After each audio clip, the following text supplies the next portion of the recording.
Hi, and we're back in the Titanic again.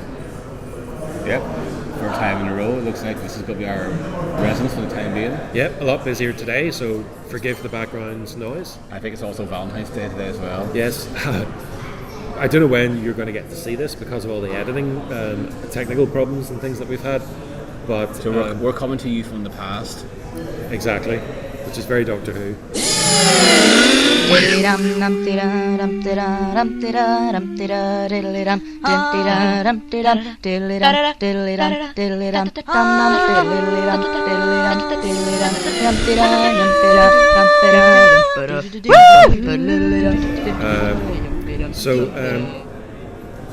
This episode, by the way, another one co-written by Chris Chibnall. He seems to be helping all the writers this series, doesn't he? Yeah.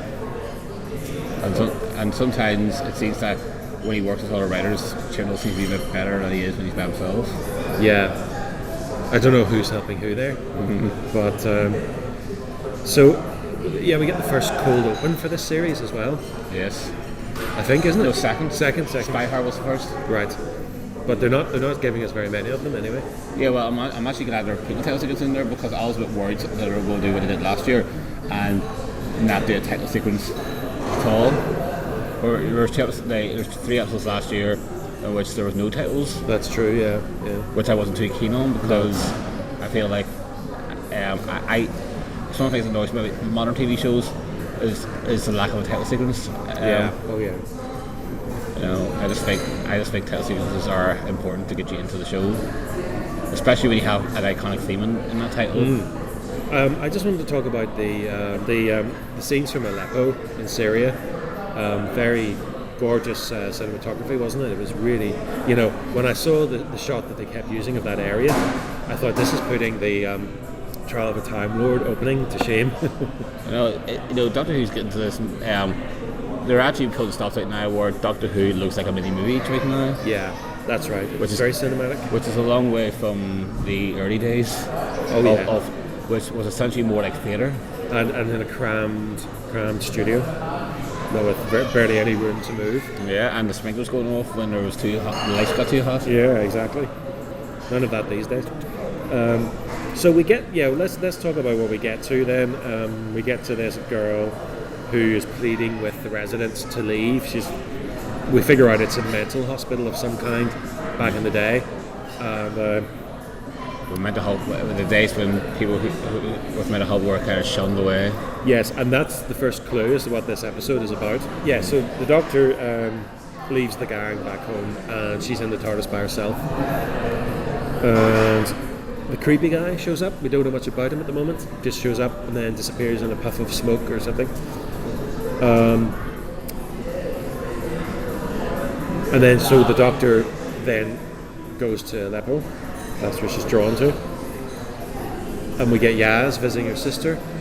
There's something's happened there. They talk about having an anniversary or something. We don't really know what that is. Ryan's talking to his friend. Who we met briefly at Spyfall. Yes. And he goes to the door and he's like, I brought chips though. Or something. It's just okay, Yeah, I've been picking your months, but it's okay, you can come in because you brought chips. His character, the friend, kind of the mental health issues are strong with him. There's a lot going on with him. Graham is playing cards with his mates. I don't think we've seen his mates before. No. But he's playing cards with them anyway. Yeah, so whenever the doctor is in Aleppo, she encounters this bear-like thingy. But she tries to use the sonic and doesn't get a reading. That's the first hint. That, did you twig that it was in her imagination? No, I didn't catch all that, but yeah. I was beginning to wonder myself. But then we get to the point where the distress call comes through to Graham. He's sitting there and he gets this flash of a woman. Very much like Storm from X-Men. I thought that particular character. We later find out more about him, of course. And of course, then Ryan, he's playing FIFA, and then I've written a note here to say cue mental illness, health issues. this is when it really gets into the whole. Yeah, which is it's nice because obviously it's something we can relate to. Oh yes, and we're going to be having a special mental health episode of this as well sometime. So we'll give you more details when that's happening. We're putting together the research for that at the moment. But this is then when we get into the plot. So I think his friend is called Timon. I think that's his name. Yeah, I think so. Because I couldn't get the subtitles on to double check the spelling of it, but he talks about nightmares, and he has seen this guy that we briefly saw, and he talks about that. And then we go back to Yaz telling her sister about traveling with the doctor, all that kind of thing, and we sort of learned something happened, 3 years earlier with Yaz. Something went on. That's part of her issues that are brought up by the nightmares. But anyway, she has a sleep as well, and we find out this creepy bloke can attach his fingers from his hand. Yeah. So he holds his hand up like this, and then his fingers like move. And quite disgusting. it is. But Ryan catches him doing it, but not before his friend is taken. And then the next part is, so we skip along a little bit. The doctor is talking to the girl from Aleppo, and she gets a call, from all three of them telling them what happened. And then she does a sonic conference call. She call merging, but it was basically a sonic conference call. It's getting to the point now where it is, what can the sonic screwdriver not do? Yes, I don't think she can wipe her backside sonically. I don't think that's possible. Oh, I don't know. Yeah. Haven't asked, but. So then, yes, the Syrian girl travels in the TARDIS then, and she's a little bit taken aback. She's a bit stunned. She doesn't really know what's going on. And then, yes, I always like to take a note of Graham's comedy moments here, but there's a bit where the doctor's trying to ask him about, he says that he saw planets, and he's trying to explain what the visions were in his head, and the doctor asks him, do you think you'd be able to tell me? And he's like, oh, if you get me an A to Z of the universe, I'll be able to. No.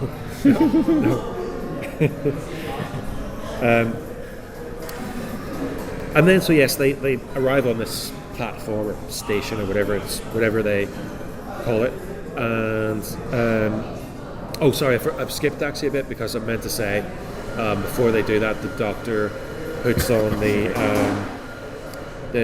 telepathic circuits onto Graham's head, and then that's how they materialize there. So we haven't seen that sort of thing for a while.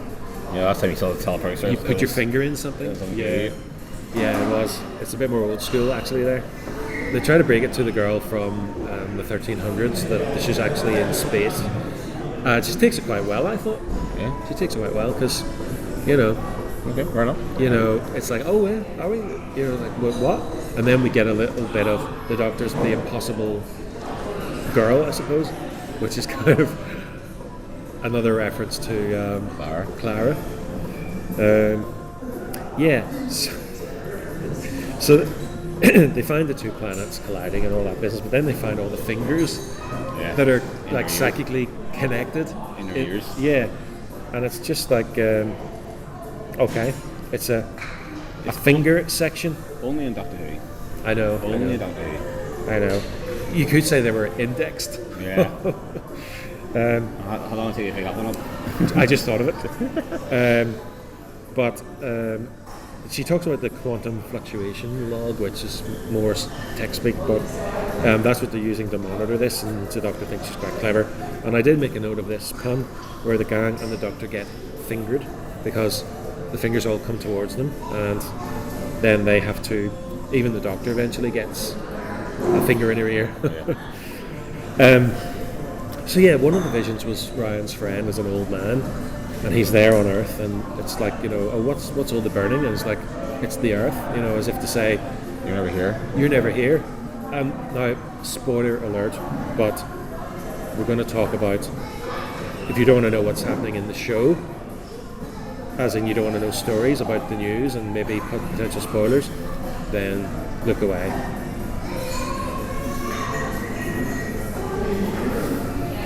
No, don't do a face palm. Yeah. But basically, Ryan is confirmed as leaving, potentially Yaz. Don't know about Graham, but all this business with him reflecting on what life is like while he travels with the Doctor is kind of keying us in to the fact that he might be leaving. Well, most companions do stay for 2 years. Only Amy and Clara have been the longest serving ones on the modern era. Right. You go back to classic, who'd be Sarah Jane and Tegan and Jamie would be the longest running companions. How long did Adric stay? 2 years. He was 2 years. Well, he came in there about 3 stories into Tom Baker's final year, and he was there until Earthshock, which is the penultimate story of his story. Of course, K9, he outserves them all. No, because Jamie was in all but one Triton story. Yes. Highlanders was the second story in the Triton year, and Jamie was right there till the very end of the War Games. Yeah. So you could say Jamie's probably the longest running. Yeah, that's a fair point. But we're getting to that point, where they're trying to put in the seeds of the characters leaving. But I really like that the Earth is burning, and it's a nice kind of, if a bit dramatic, kind of way of showing that.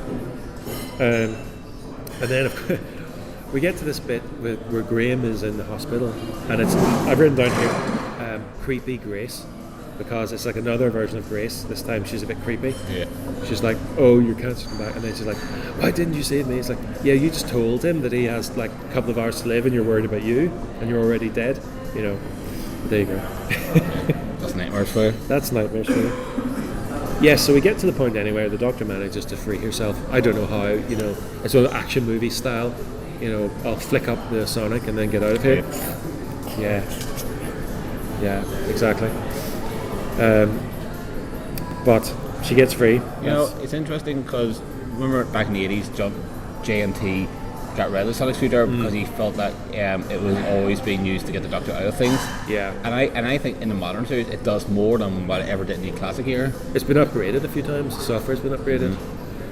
But it is still, it's like a Star Trek tricorder. Yeah, it is like a tricorder.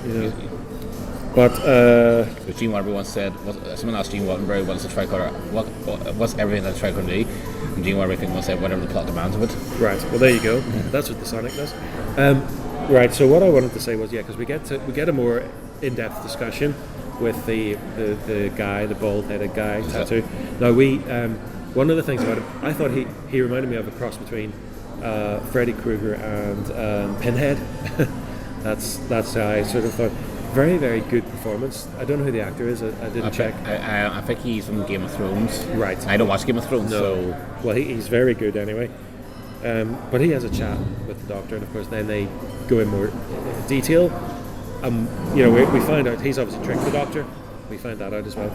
But he tells the Doctor that he's an eternal, an immortal, and he name checks the Guardians from the sort of Peter Davis and Tom Baker era. Yeah, the White Guardian, the Black Guardian. Yes, and he also name checked the Toymaker. Michael Goscar from the Toymaker. Yes, and the Eternals who were Enlightenment. Yeah, which was part of the Black Guardian trilogy in season 20. Yeah, so that was interesting. I would love to see those guys back. I really would. Maybe they will come back at some point. Obviously, there'll be different actors playing the Guardians. No, I meant the ones in this episode. Oh, yes. The same I thought you wanted the Eternals to come back. No, well, maybe they might, but another story with these guys, because I thought they were very, very underused in this episode. What do you think? Oh yeah, there wasn't much of a threat from them. But it is one of the It is one of the creatures in Doctor Who you never thought would come back. Yes, this is true. You never thought about the Eternals and the Guardians be referenced, and people would relate to the Eternals would be back. And as I say, the character's called Zelen. That's where we learn. And that's when we get the name checks and things. But he talks about the sort of human psyche. He sort of like how easy it is to use the negativity of humans, to feed people who thrive on that. And it's I felt this narrative was more about humans. Kind of saying, look, we hate ourselves. Humans are capable of hating themselves so much. We put a lot on ourselves and punish ourselves, and the message from this is kind of along those lines. What do you think? Yes, and it's something that I can relate to. Obviously, you know, how many times do you punish yourself for regrets in the past and do things differently? I mean, I've been spending last month dealing with regrets and many issues that make me feel sad. And we are our own worst enemy. You know, that's essentially the message from the episode. And this villain, if you like to use that term loosely, he is thriving off this. You know, he's feeding it, you know, to the other person, the other god. But what I loved when we get the explanation, you know, Doctor finds out they've been tricked. They get the explanation, and it was like this little animation, you know, and it was really well done. What do you think? Yeah, I like that. It was quite unique animation. It was very well explained as well. But yeah, we found out that she was being fed the nightmares. That's part of the problem. And then we have these street scenes where they're running around. As I was saying, you know, she's very Storm from the X-Men, but they do this little bit of dabbling around, you know. But what's unique to Doctor Who is them coming into a coastal state type, you know, kind of housing area. It's not like a big elaborate, you know, city, or it's like a typical housing state, you know. And one of the things actually, so the Doctor, we were talking about her being, you know, under the influence of a finger in her ear.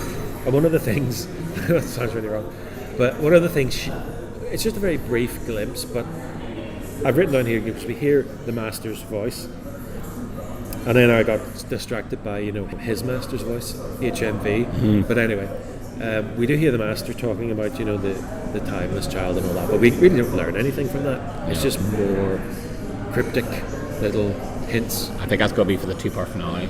Yeah. But where was she? Do you recognise where she was? I couldn't think where she was. At first I thought it was the planet that was Earth, or from 55.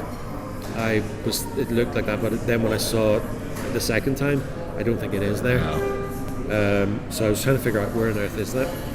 It didn't look like Gallifrey because it didn't have that tint. Well, I think the orange tint. So which the orange tint comes from Invasion of Time. Right. Okay. But anyway, so what I will say is, I'm just reading my notes here. I was loving all the finger puns, but the Doctor wakes and frees the fingers.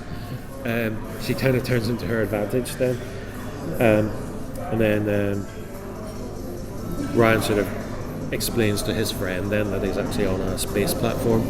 So, and this is one of those moments where the friends of a companion find out, like whenever Rose's mum found out about it, that sort of thing. Actually, no, off tangent here for Doctor Who. I always loved. Do you remember City of Death? I always loved Douglas when he saw a spaceship. His reaction is, "That's a spaceship." Yes, because there've been so many different reactions to things over the years. You know, it's good to point out the kind of interesting ones. But he seemed to be okay with it. He was kind of like, "Oh, that explains why you're hardly ever here." But then it makes Ryan realise, he has a little bit of an epiphany. But then we found out which I had figured out at this point, but that the girl had created those creatures in her mind, and so they were going to use them to help fight against these gods that have shown up. And then we get to the bit where they're standing in the street, and the mum tells the little kid, "Oh yes, there's no such thing as bogeymen," and then he's like, "That's not true."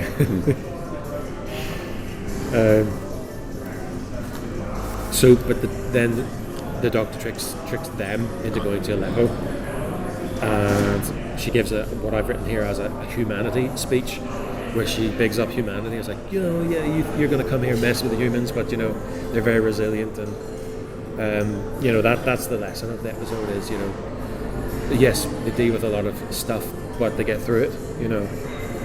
What did you think of that? Yeah, it's a kind of a positive message. It's like it doesn't sugarcoat it. It's never going to be out, and it doesn't. I'm still dealing with it, and it's always there. And then, so to move on quickly, because we get to this bit with Yaz where she is in the dream, and we find out that she ran away maybe 3 years ago, and her sister phoned the police, and she gets talking to this policewoman, and they do this bargain where the policewoman will give her 50 quid. 50p? No, she said 50 quid, but if Yaz does come through, she has to give her 50p. So then we get that nice little bit towards the end. But then, I want to get to this point because this annoyed me. This was the bit where Graham opens up to the doctor about his fear of cancer coming back.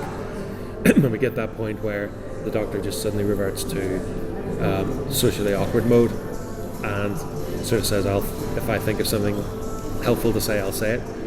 Now, the problem is with Jodie's doctor, she is like, oh, I'm your pal, I'll look after you, oh, it'd be great, we're all family, all this stuff.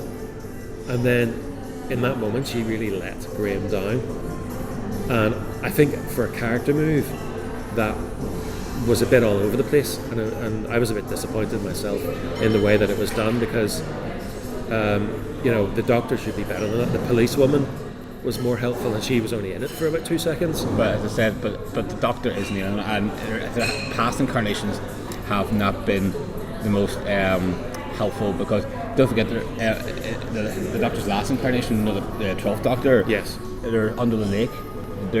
Claire has to give him cue cards to me so that he can show sympathy. I feel for your brother / sister / cousin, And the thing is, we were mentioning this before, but the thing is, that suited the Capaldi character of his Doctor, whereas Jodie's character is more mumsy. She's making a point of being mumsy, so therefore it was really off when she did that. I'd also don't forget how much of a bastard the 6th Doctor was when he first appeared. Yes. Don't forget in his first story. It's not a great example, but he was trying to strangle Perry, and at the end of the episode, Perry is berating him for being rude to Hugo. Yes, yeah. But I suppose at that point he still was going through his regeneration. But by his second series is what I mean, is that they had built up enough rapport. She built up enough rapport with Graham to know she was there when Grace actually died as well. So she knows what he's been through. The first Doctor was a little bit of a git, but when you see what he said to Vicky, whenever he said a lot of things to comfort Vicky. People like that, and even Barbara Lane sometimes. But the thing is, with the first Doctor, because it was early in his travels, it's Ian and Barbara who kind of melded him because he is. Don't forget, in the other ones, he is about to kill a caveman, hasten her journey back to the TARDIS. But what I mean is, and he also he took Vicky under his wing, though. Is what I mean. So. Obviously, as a character, he had still to develop more. But what I mean is, in terms of interpersonal, he was able to. But Ian and Barbara helped. Yes, helped they definitely did. Because don't forget, in the Daxter, he does purposely take out the flute, so he can go to the city to get his own way. That's true. Well, but I guess what my criticism of it is that it's out of character. It's all right for her to be socially awkward in the first series when she's just regenerated. Yeah. But at this stage, she knows Graham well. So to suddenly go, she suddenly just went, oh, remember I said I was socially awkward? It seemed to me like she was just putting it off, not saying anything to him. When she could have come off as something brilliant, or even one word or something silly, but then the payoff came from Graham when he just laughed it off then. It didn't come from the Doctor. That's what I mean. The Doctor didn't... Yeah. That could have been a moment of growth for her. But it wasn't. She just reverted back. But there have been examples in the past of past Doctors who have been a wee bit aloof. That's true. But my point is that this Doctor was not aloof. She was the reverse. She was everybody's pal. That's where I'm getting it from. Because Peter Capaldi, when he was doing those cards, he had come full circle to trying to be more involved. Sure. So even the fourth Doctor, there's even an episode of Doctor Who where Sir Jane talks to the fourth Doctor. Yes. 6 people have died, 4 people have died, 5, sir. But he's so preoccupied with saving the higher number that he doesn't show emotion in the same way. But the other thing about this particular story, which is a gripe of mine, is that these were intimate moments. This wasn't in the middle of something, just after something. This was like she was in Florence with him, and he wanted to talk to her. And even if the Doctor does claim to be their friends, in this series, she has done that. You can argue different Doctors with different personalities have different journeys, but in this one, the very thing she did when she became the Doctor was, I'm everybody's pal, we're fam, Now, she was awkward about it, but when she decided to be this mumsy character, everybody's pal, then she just decides to not to. It's just very poorly executed. Also, I think it's too on the nose when she says socially awkward. Yeah, it was just very, very... The Doctor usually does it with his mannerisms. Yeah. When Perry berates the 6th Doctor for being rude to Hugo, and I would suggest that you stop judging me by new persona. You may find it's more agreeable than you think. anything. Yeah. I am the doctor. Why you like it or not? Exactly. But I just felt it was a bit of a letdown really for the series because it lacked emotional punch. I mean, that was the one thing a lot of people can relate to as well, you know, as maybe a friend who's gone through some kind of health issue. I mean, she could have said something. I just felt it was really badly handled, you know. But there we go. But then we get to the bit, you see then, Ryan sort of says, how long is it going to last? You know, that's what he asks, yes, how long is it going to last? And that's the point in the episode where you kind of think, well, Ryan's leaving. But that is, you know, how long do these people want to travel with the Doctor? That's it. We're done and dusted. That's it? Yep. How many more episodes? 3? 3 more to go. 3 more to go. Well, thank you very much for coming along, and we do appreciate anyone contacting us and, you know, watching it, because at the end of the day, we're doing this for fun, but we hope you enjoy it when we do it. So, by all means, contact us. Let us know what you think. For the moment, that's it. Bye. Bye.